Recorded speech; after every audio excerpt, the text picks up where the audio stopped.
کیا ہی شان ہے میرے سید اعلیٰ حضرت کی.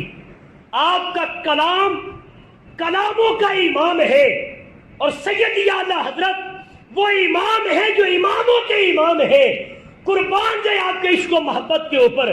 میں نے عرض کیا ساری زندگی محبت مصطفیٰ میں گزاری، محبت اہل بیت میں گزاری، اور تعظیم و توقیر آل رسول میں گزاری. اور ساری زندگی آپ نے دنیا کو یہ پیغام دیا، اگر چاہتے ہیں من کا قرار نصیب ہو جائے، دل کا چین اور راحت نصیب ہو جائے، در مصطفیٰ کے بھی غلام بن جائیں، آل مصطفیٰ کے بھی غلام بن جائیں، مالک اس جہان میں بھی عزت عطا کرے گا، اس جہان میں بھی عزت عطا کرے گا. ایک تو ہے آپ کا عشق مصطفیٰ علیہ تحیۃ والسلام، اور ایک ہے آقا کریم علیہ السلام کی نسبت کی وجہ سے آپ کی آل بیت اور آپ کی آل پاک کی تعظیم و توقیر. اگر سید اعلیٰ حضرت علیہ رحمہ کی مبارک سیرت کو پڑھا جائے، آپ کی ذات مبارکات کو دیکھا جائے، آپ کی ذات وہ ذات ہے جنہوں نے خیر کے کثیر پیغام زمانے کو عطا کیے، لیکن ان میں سے سر فہرست جو پیغام ہے وہ عشق مصطفیٰ اور محبت رسول کریم علیہ الصلوۃ والتسلیم کا پیغام ہے. کیونکہ محبت کا پہلا تقاضا یہ ہے، محبوب کی ہر نسبت سے بھی پیار ہو جایا کرتا ہے. وہ نسبت خواہ شہر مکہ و مدینہ کی صورت میں ہو، وہ نسبت خواہ صحاب رسول کی صورت میں ہو، وہ نسبت خواہ اہل بیت اطہار کی صورت میں ہو، یا پھر وہ نسبت آل رسول کی صورت میں ہو. جب بندے کو لجپال سے پیار ہو جائے، آقا کریم علیہ الصلوۃ والتسلیم کی محبت اس بات کا تقاضا کرتی ہے حضور کی ہر سچی اور سچی نسبت کے ساتھ ہمیں پیار ہو جائے، اور آقا کریم کی نسبت کی وجہ سے لجپال آقا کی ہر نسبت کی قدردانی کرنے والے بن جائیں.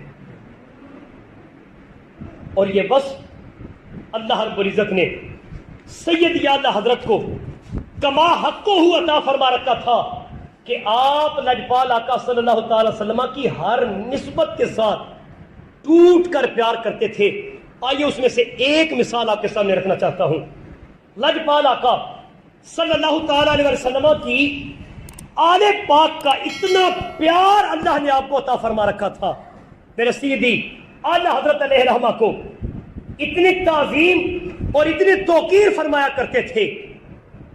کہا جاتا ہے کہ ایک بار آپ نے گھر کے کام کاج کے لیے بازار سے سامان خرد و نوش خریدنے کے لیے، سودا صنعت کی خریداری کے لیے ایک نوجوان کو نوکر رکھا، کیونکہ آپ کا گھرانہ وہ گھرانہ تھا جن کی مستورات یا خواتین ان امور کے لیے بازار کے چکر نہیں لگایا کرتی تھیں. بچے کو رکھا تاکہ گھر کے کام کاج بھی ہوتے رہے، پردہ داری بھی بحال رہے. ابھی چند دن گزرے تھے، سیدی اعلیٰ حضرت کو پتہ چلا کہ جس نوجوان کو ملازمت پہ رکھا ہے وہ کوئی عام نہیں، مصطفیٰ کریم علیہ الصلوۃ والتسلیم کے گلشن کا ایک مہکتا پھول ہے، سید زادہ ہے، آل رسول ہے، آقا کریم کی آل اور اولاد میں سے ہے. آپ فوراً گھر گئے، اہل خانہ کو بٹھایا، سید زادے کو پاس بٹھایا، ہاتھ جوڑ کے معافی طلب کی اور فرمانے لگے جو ڈیوٹی تفویض کی تھی لا علمی کی وجہ سے ہو گیا، پتہ نہیں تھا آپ خون رسول ہے. آج کے بعد آپ سے دستبستہ التجا ہے، آپ یہ ڈیوٹی سر انجام نہیں دیں گے، آپ کے فریضہ سر انجام نہیں دیں گے، آپ کی امور نہیں کریں گے، کام کاج میں آپ سے مدد نہیں لی جائے گی. لیکن دوسری عرضی یہ ہے جو ہم نے وظیفہ آپ کا نوکری پہ رکھنے کے لیے مقرر کیا تھا، جب تک سلامت ہے ہماری نسلیں بھی آپ کو وہ وظیفہ پورے کا پورا تحفۃً پیش کریں گی. کیونکہ سید اعلیٰ حضرت کا یہ عقیدہ تھا آقاؤں سے نوکری کروائی نہیں جاتی بلکہ آقاؤں کی نوکری کی جاتی ہے. یہی وجہ ہے سید اعلیٰ حضرت یہ لکھتے نظر آتے ہیں آقا تیری نسل پاک میں ہے بچہ بچہ نور کا، تو ہے نور تیرا سب گھرانہ نور کا۔ اور آپ نے فقط لکھا نہیں، فقط بولا نہیں، بلکہ عمل کر کے بتایا مصطفیٰ کی آل کیا ہے اور مصطفیٰ کی آل کی توقیر کیا ہے۔